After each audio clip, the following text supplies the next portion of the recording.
Pete Murray, great to see you once again. Last time, obviously, we were together was Riyadh. What a fantastic finish to 2024 it was.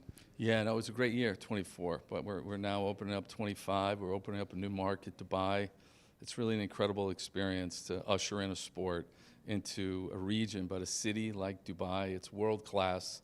The hospitality has been fantastic. The community here in sport, and there's a hardcore MMA community, fighters, trainers, but now the world descending upon Dubai. We got Usman Yus, top of the card. It's going to be great. It's going to be fantastic. Can't wait for it. We're going to get into that because it is a celebration. Like you said, it's a historical night. Come Saturday night with a fantastic main card and a fantastic event in general. But a lot has happened since we last spoke, and I want to go through some of those things for our audience. Since we last spoke, obviously the Bellator brand is no longer. So talk me through the thought process behind that. Yeah, listen, when we made the acquisition of Bellator the end of the year in 2023, it was always all about the fighters, ensuring those fighters had a home and to up-level what I would say the roster within the PFL, and we achieved that. And the Bellator brand, when you say it's going away, the Bellator brand will live, as a legacy, as part of the legacy of Bellator, and the great moments, the great fights, those champions over the years, and so we'll honor it, we'll cherish it in our archive, and in the future there may be amazing Bellator moments that we create, but as we look ahead at 25, the focus is the PFL vision to advance and grow the sport through our system, regional leagues, the World Tournament, and then now the Champion Series. And so the Champion Series in 2025, 24, it was all the Bellator fighters. In 25, it's now the Bellator fighters plus the PFL fighters within the series. So we think, it's going to be the next level. And we'll have a title fight or multiple title fights on every card, contender fights, contenders earning their spot, to take on those reigning champions. And then we'll be ushering the next generation of talent.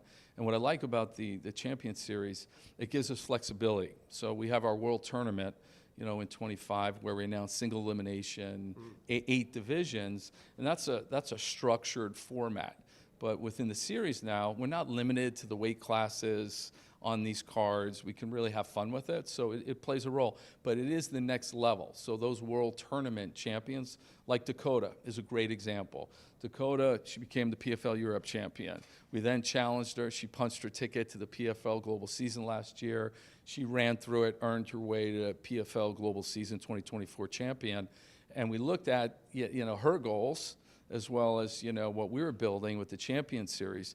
And the PFL Champion Series is where champions go to fight. So now Dakota is on that next level, on that next stage, being challenged with what will be her biggest opponents that she's faced in her career, and her next opportunity for a belt. And these belts within the Champion Series are lineal belts. These are the PFL World Champion belts that fighters must win, defend, earn over time. And our World Tournament belts are those annual belts, the champions of that particular year that worked their way through and won the tournament. So that's kind of how we're looking at the model. And to do it here in Dubai and open it up with Usman Yus and Nemkov Johnson, some of the greatest fighters in the world. And there's a lot on the line for these fighters. Do you envisage that streamlining of the business to then make it easier for fans to understand how things navigate? Simplify things. With 2 brands, it's tough to, tell the story and, the role of each brand. But going back to when we acquired it, it was always part of our vision to, number one, give these fighters a home because they were going to get sidelined. And so we played our role to give those fighters a home within the PFL ecosystem. And 2024, put on a number of Bellator branded events. But the long-term planning always has been to come in under the PFL vision, the PFL brand, and our product offering, so it does simplify it. So you have the Champion Series, you have the PFL World Tournament, and then you have the PFL International Leagues, those 3 franchises. Has it been difficult to integrate those Bellator fighters in underneath the umbrella? No, heck, I think you've talked to many of the fighters, they would tell you we treat them better than any other organization. And I'm really proud of our team because that's, professionals in our name. We live it, and our role is to support the fighter's journey and, give them consistent top competition, put them on a massive stage, and let them do their thing and earn their way. What do you make of those that take to social media that maybe don't feel that particular Hey, way? listen, everybody's entitled to their point of view, and it's always, at the end of the day, change is always hard. And so it's just a matter of working through the details of, hey, here's what the PFL is building and the opportunities and options that we're providing fighters. And that's everything we're talking to fighters about in terms of re-signing or signing. It's about opportunity and options tied to our system, and then where it meets their goals, right, and their career paths. And most of the times we're going to sync that up, but there are some of the times where it doesn't sync, and that's okay. And you'll see us year over year, like we've done since we launched the company. We will cut a third of the roster each year to bring in fresh new talent to take on those top champions, those top performers, and 25 is no different. So you're just seeing a conversation of change, changing, leaning into the PFL brand, creating new formats, and then essentially, restructuring many of our deals. One of the other headlines, I mean, you mentioned the tournament, which I'm excited about. I like the knockout scenario. Elimination, one shot. But off the back of that, obviously, there's a reduction now in prize money for the end. Talk to me through the thought process regarding that. Yeah, well, listen, our commitment financially is we're putting $20 million in fighter compensation, show, win, plus bonus in the end for all of those athletes and those weight classes. So what I can tell you is the PFL, we're growing the sport. We're continuing to invest. We're good for the sport. We're good for fighters. And ultimately, our goal is to serve up the best possible product for fans. And so, that world tournament with $20 million investment now gives fighters, potentially the fighters who get to the championship and win, 3 fights in 5 months where they get their show and win, but on top of it, they get $500,000. And that's a real payday. So no one else is doing it in the sport in the world. I mean, there's the UFC and there's the PFL investing in the sport, investing in fighters. So, we're proud to continue to provide those opportunities. And I can also tell you we'll have more fighters under contract in 25 than we've ever had before. And we'll also have more events since launching in 2018. I mean, this year we'll have close to 35 events. Wow, that's incredible. Am I right in thinking as well there's more weight categories for the tournament this year? There are. We're adding, we have 8 weight classes. We had 6. Have you revealed what they are yet? Well, we haven't revealed all the specifics in terms of the actual roster. That's going to come out, the roster reveal, in next month.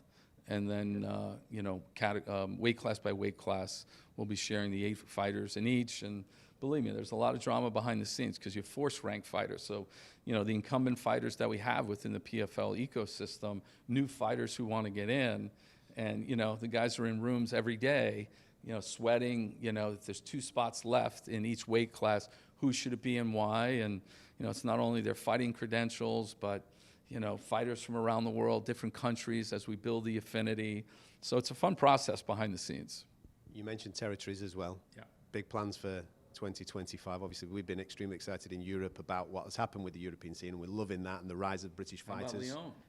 What an event. I mean, we're opening up Dubai. We opened up Lyon first in MMA. 10,000 people. We'll have a full house here at Coca-Cola Arena. We sold out in, Core Arena, 16,000 people. And, I think it's a testament to, where the sport is in the world, in Europe, and then in, what I would call high demand markets like UK, Ireland, France, Germany. This year we're likely going to go to Brussels with Europe and sort of continue to open up, new markets with events. That hasn't been announced yet, but we're excited about it. Big stuff. Just away from tournaments, Francis, you always get asked about Francis. Sure. What's the plan for him this year? Well, and he's actually in KSA right now, so he's plotting out some plans in his future, on the business front and what's going on in his career and life. He may make an appearance, here on Saturday at this event. But no, most of our discussions with Francis of late have been about PFL Africa. And so what I could tell you, again, all that behind-the-scenes work with Francis and our fighter team, the roster is pretty much set, on a wall, on a board, moving some pieces and potential, force ranking some different fighters. But we'll have fighters from well over, 8 countries from the continent competing in this year, in 25? Yeah, we launched in June. Okay. We announced that, but funding is in place, distribution is in place. We will stage PFL Africa events in 2 to 3 countries this year, and then we'll open it up to each year 2 new countries to stage events. And all I can tell you is those athletes are ready to go. This is an opportunity they've been waiting for. And, I've said it before, but now Francis gets to go home. He had to leave the continent to become a professional and a champion, and now he gets to go home with the PFL to, develop the next generation of great fighters, future champions who don't have to leave. And they'll compete on a major platform. And, in that content, what's important to them is representing their countries, but it's on a global stage. And so no one else is doing it in the sport. We're excited about Africa. Final one from me. I've seen you speak about him because he's affiliated to you guys, Jake Paul. Are you anticipating him competing in MMA this year? No, listen, Jake is, the Mike Tyson, Jake fight, and, he's breaking records. He continues to take on boxing. He's in high demand there. And all I can tell you is there's a smart cage in Puerto Rico that Jake is training. You have a lot of different trainers and pro MMA fighters coming through to work with Jake, behind the scenes. You don't see that content day in and day out. And he's committed to it. It's just a matter of timing. Okay. And the opponent, of course. Of course. Yeah. Final one this weekend. What an unbelievable main event. It's great. All made possible by Dubai Tourism and Dubai Sports Council. We wouldn't be here without their vision in such a world-class destination, not just for entertainment, but now sport. And being that MMA is mainstream, PFL as a leader, we're super proud to present the first ever MMA event in Dubai. And it really is turning into Dagestan, Ireland 2. The narrative is kind of writing itself. I think the fighters have embraced it as well. They have. Well, I think they're representing. Yeah. I mean, they're representing. The Fighting Irish are there in full force. And, Habib will be there in the corner of Usman. And, we have some of the best fighters and people in the sport in the world, descended upon Dubai. So we're pumped.